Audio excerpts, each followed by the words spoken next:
زیاتر لە 2 مانگە بە هۆی بایکۆتی وەرزی نوێی خوێندن لە پارێزگاکانی سلێمانی و هەڵەبجە و ئیدارەکانی گەرمیان و ڕاپەڕین 700,000 خوێندکار لە 2500 قوتابخانە لە خوێندن بێبەش بوون.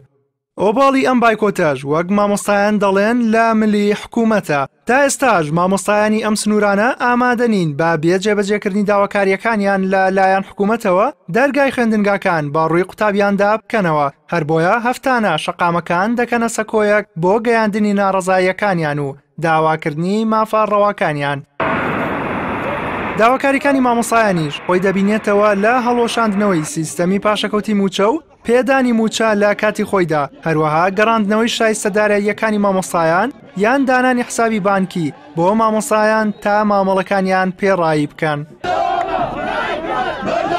ئەوەی هێندەی تر مامۆستایانی نیگەران کردووە بێباکی دەسەڵاتە لە ئاست جێبەجێکردنی داواکاریەکانیان کە باوتەی مامۆستایان خۆیان ئەوەی حکوومەت دەیەوێت بەڕێکردنی وەرزێکی خوێندنە نەک پەروەردە و فێرکردنێکی دروست، ئەگەرنا چۆن مامۆستا بە گیرفانی بەتاڵەوە دەتوانێت زانستێکی بەسوود فێری خوێندکارێکی برسی بکات. لە ئێستاشدا هەوڵەکانی حکوومەت بۆ شکاندنی بایکۆتی مامۆستایان تەنیا کۆکردنەوەی بڕێک هاوکاریە کە بڕەکەی 100,000 دینار بۆ مامۆستایانی ناوشار و 150,000 دینارە بۆ مامۆستایانی دەرەوەی شارەکان.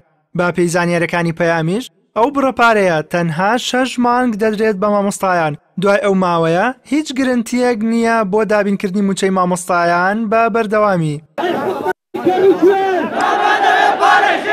لەلایەن خۆشیەوە دڵشاد میرانی ئەندامی ئەنجومەنی مامۆستایانی ناڕازی لا لێدوانێکیدا بۆ پەیام ڕایگەیاند بە هەموو شێوەیەک ئەو بڕیارە ڕەت دەکەنەوە چونکە داواکاری مامۆستایان ئەو بڕەپارەیە نییە، بەڵکو دەرکردنی وەزارەتی پەروەردەیە لە سیستەمی پاشەکەوت و تەواوی داواکاریەکانی دیکە کە هیوادارن حکوومەت لە ئاستی بەرپرسیارەتی دابێت. تا ئێستاش چەندین وادە لەلایەن بەرپرسانی پەروەردەی پارێزگای سلێمانیەوە بۆ دەستپێکردنەوەی دەوامی خوێندن دەست نیشان کراوە، بەڵام هەوڵەکان بۆ شکاندنی بایکۆت سەرکەوتوو نەبوون. هاوکات بڕیار بوو ئەنجومەنی بەڕێوەبەرانی قوتابخانەکانی سلێمانی کۆ ببنەوە و بەڕاپرسی پرسی دەستپێکردنەوەی خوێندن یان درێژەدان بە بایکۆت یەکلای بکەنەوە، بەڵام ئەو کۆبوونەوەیەش هەڵوەشێنرایەوە.